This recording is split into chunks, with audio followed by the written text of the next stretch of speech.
Salut tout le monde et bienvenue dans une toute nouvelle vidéo, je suis Cody McQuaid et aujourd'hui on se retrouve pour le journal d'un rebut sur la review du show Game Changer Wrestling. They said it could not be down. Ils peuvent pas faire des noms de show un peu plus faciles. Voilà, donc c'était hier exactement dans la nuit de samedi à aujourd'hui, dimanche. Je l'ai regardé en live, c'était très cool, c'était peut-être l'un des meilleurs shows ultra que j'ai vu depuis au moins un an. C'était vraiment très bien du début à la fin, il n'y avait pas grand chose à dire. Donc voilà, donc on va faire une petite review, ça devrait aller assez vite parce que bon, voilà, il y a des trucs à dire. Mais le truc important à dire, c'est qu'il faut le voir. Si vous êtes fan de catch ultra violent, c'est un show vraiment à ne pas louper. Bref, allez, c'est parti. On lance l'intro et puis voilà, on va essayer d'aller assez rapidement pour la review du Game Changer Wrestling. They said it, call that be down. Allez, let's go.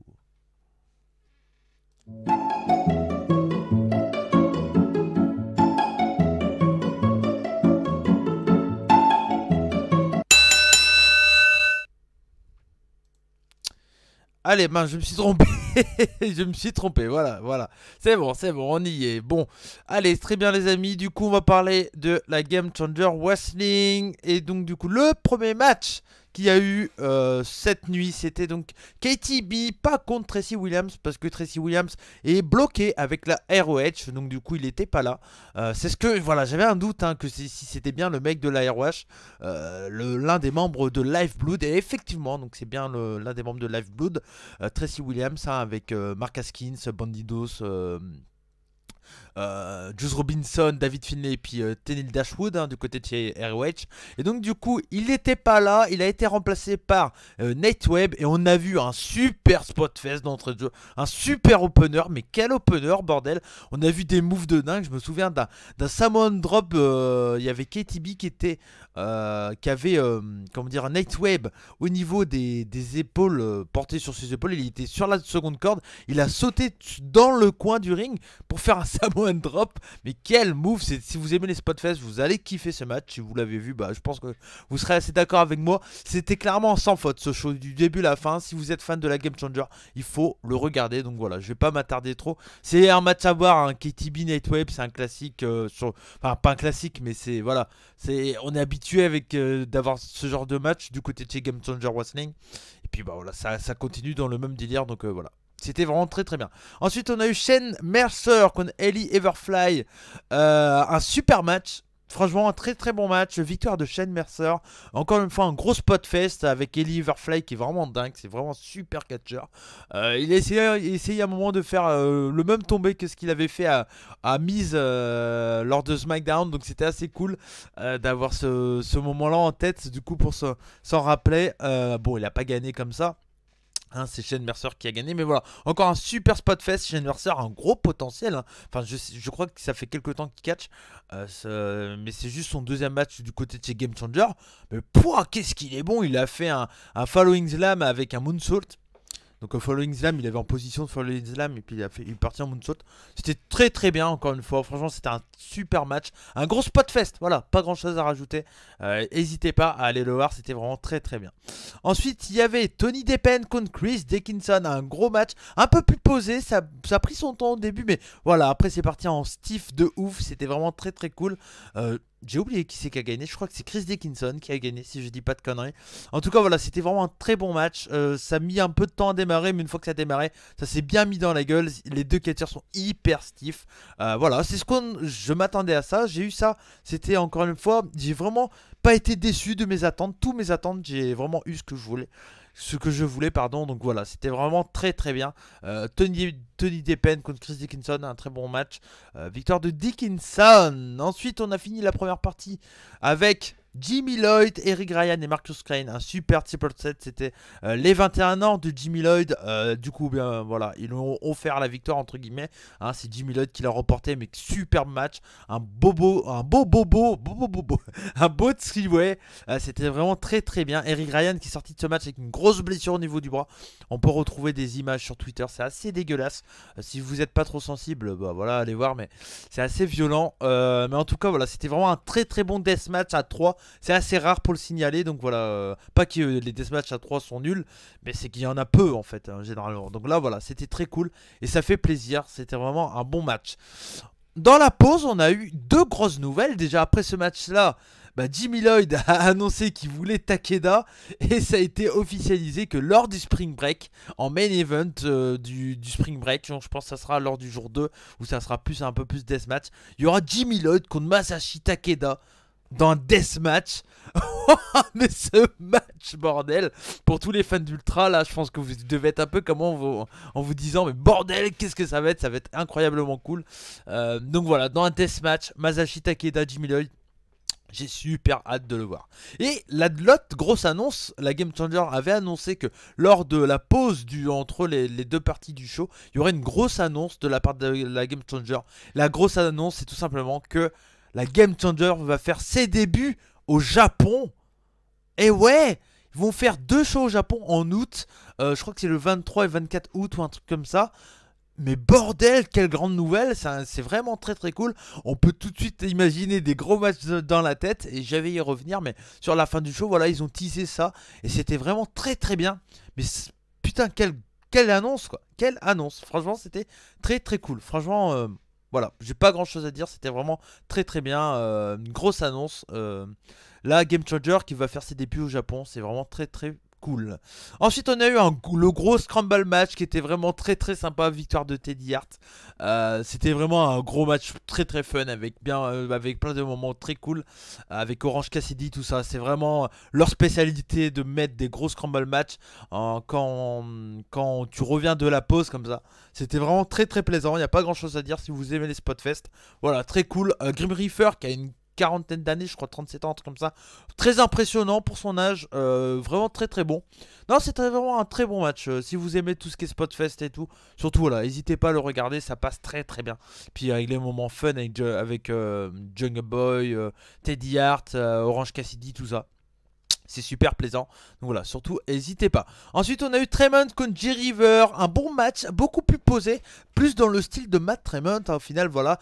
Beaucoup plus posé, tout ça. Mais avec des gros spots bien fous comme Jay River sait les faire. Voilà, je m'attendais, je vous avais dit pendant la preview, si vous l'avez suivi, je m'attendais à un côté un peu plus safe, entre guillemets, avec Matt Tremont. Et le côté beaucoup plus fou avec Jay River, c'est ce qu'on a eu. On a eu vraiment un bon deathmatch. C'était vraiment un deathmatch hyper carré. Hein, c'est plus, on sent que Matt Tremont a construit quand même pas mal le match, j'ai l'impression. Mais voilà, c'était vraiment un super match, un bon gros deathmatch comme je les aime personnellement. Ça manquait peut-être des fois un peu de rythme, mais en règle générale, voilà, ça passe quand même très très bien. Voilà, c'était vraiment un très très bon deathmatch. C'était une victoire, je crois. Putain, je m'en souviens plus, mais je crois de Matt Tremont. Non, je crois que c'est Jay River qui prend la victoire sur Matt Tremont. Ouais. C'est Jay River qui prend la victoire sur Matt Tremont, donc c'est très cool. Matt Tremont qui se place carrément là en tant qu'expérimenté, qui donne des victoires. Hein, voilà. Donc voilà, c'était vraiment très très sympa. Ensuite, on a eu Shaq contre Gage pour le titre de la Game Changer Wrestling. Un gros deathmatch bien bourrin, comme on s'en doutait. Bien violent, bien stiff. Voilà, je m'attendais à du gros stiffage de ouf. Et ça a été le cas tout le long. Donc voilà, c'était très très bien. Ils ont été au niveau de où je les attendais. Nick Gage a gardé son titre. Il est encore champion. Ça fait plus de 400 jours qu'il est champion. C'est vraiment un incroyable reign de la part de Nick Gage. Et donc du coup, Slack qui lui ne gagne pas le titre, mais voilà, il a fait un super match et on risque de le voir au Japon, donc je sais pas contre qui encore, mais j'ai juste l'idée de me dire Slack au Japon, Slack Abdoulaye Kobayashi ou même Ito, un ancien un peu, ça pourrait être très très cool. Donc voilà, pourquoi pas, mais en tout cas, ça s'annonce du lourd pour la suite de Slack. Et ben Nick Gage, voilà, qui garde son titre. C'est impossible de savoir qui peut détrôner Nick Gage. Hein. Alors là, peut-être Masashi Takeda ou quelque chose comme ça. Peut-être, mais là, franchement, c'est vraiment pas facile de voir qui pourrait détrôner Nick Gage. Et du coup, pour finir cette preview express, c'est Jun Kasai contre Alex Colon. Un super match, donc c'était le main event, la grosse affiche du show. Un super match, beaucoup de domination de Jun Kasai. Hein. Alex Colon qui a bien job pour Kasai, pour le mettre en avant, pour le mettre over. Il y a eu quand même des super beaux retours de Alex Colon. C'était un super death match. Vraiment pas déçu non plus. Grosse victoire de Jun Kasai. C'est vraiment. Je vous conseille vraiment de regarder tout le show complet. Hein. C'est vraiment un super show. Ça fait partie des meilleurs shows actuels. En tout cas de ce début d'année, je pense. S'il y a un show que je peux conseiller, c'est voilà, c'est ce show-là. Et même pas que pour le deathmatch. Il y a tous les matchs hors deathmatch sont vraiment très très cool. Les wrestling matchs, hein, je sais que Orsafael aime bien quand je dis ça. Donc les les wrestling matchs, elle était très cool. Tous les deathmatchs étaient vraiment bien, chacun dans son style un peu différent. Et donc voilà, donc c'était vraiment très très plaisant. Et à la fin du show, il y a eu tous les catcheurs tous les gros catcheurs deathmatch de la Game Changer, like G-River, Tremont, Colon, Nick Gage. Il y avait Marcus Crane aussi qui était là. Ils sont arrivés, ils ont commencé à dire à Jun Kasai qu'ils allaient arriver au Japon. Et puis attention, vous allez voir que les ricains ils en veulent aussi, ça va dégommer. Et Jun Kasai il a dit ah ouais, vous voulez venir au Japon? Ouais, venez, venez. Et puis il leur a fait un gros doigt. Et il est parti. Ça sent une petite guerre entre les Japonais contre les Américains. Voilà, donc on peut espérer des gros matchs avec des Japonais contre des Américains. Ça peut clairement être très très cool. J'ai vraiment hâte de voir ce que ça va donner. En tout cas, les deux shows de la Game Changer au Japon. Donc voilà pour cette review assez rapide parce que j'ai pas envie que ça prenne trop de temps. Pour la simple et bonne raison, c'est que déjà les reviews, comment dire, les vidéos sur les matchs ultra, ça ne fait peu de vues. Clairement peu de vues. Ça fait 50 vues en moyenne en 2-3 jours. Donc c'est clairement pas dans ma moyenne habituelle entre guillemets. Mais voilà, j'ai quand même envie de le faire. Comme je sais qu'il y a beaucoup d'entre vous, enfin beaucoup, certains d'entre vous qui me regardent les vidéos des revues du catch aussi parce que je parle de catch ultra violent. Donc voilà, je tenais quand même à faire cette review. Elle est certes un peu speed tout ça, mais voilà, au moins elle est digeste. Et puis ça prend pas trop de temps. J'ai dit ce qu'il fallait savoir. Le plus important, si vous l'avez pas vu, c'est que si vous aimez le catch ultra violent, c'est un show à voir à tout prix. Voilà, il n'y a pas grand chose à dire. Et puis si vous aimez un peu le catch, Spotfest et tout, regardez que les wrestling matchs qui sont vraiment très très cool.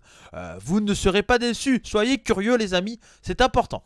Voilà, c'était Cody McCloy pour la chaîne des revues du catch pour la review de They Said Hit. Couldn't be down. La prochaine fois, j'espère qu'ils vont faire un show avec un nom moins difficile à dire pour moi. En tout cas, voilà, c'était un super show de la Game Changer Wrestling. J'espère que ça vous a plu cette vidéo. N'hésitez pas à laisser un petit like, un petit commentaire, dire comment vous avez trouvé également ce show si vous ne l'avez pas vu. Et si vous n'êtes pas un grand fan de base de catch ultra violent, que vous regardez du catch ultra violent un peu grâce à moi, entre guillemets, dites-le. Ça me fait que quand je vois des messages des gens qui me disent ouais c'est cool, merci, tu m'as fait connaître ça me fait plaisir. Donc voilà, surtout n'hésitez pas, la Game Changer c'est le feu en ce moment. C'est peut-être la structure la plus attractive actuellement. Je trouve qu'elle est incroyablement cool et elle fait toujours des salles pleines, donc c'est cool. Donc voilà, surtout n'hésitez pas à suivre la Game Changer Wrestling, c'est du gros solide. C'était Cody McCloy pour la chaîne des revues du catch. On se retrouve très bientôt pour plusieurs d'autres vidéos incroyablement cool. Et je vous fais des bisous et comme on dit chez nous, banzai! Allez, ciao ciao, à plus tard.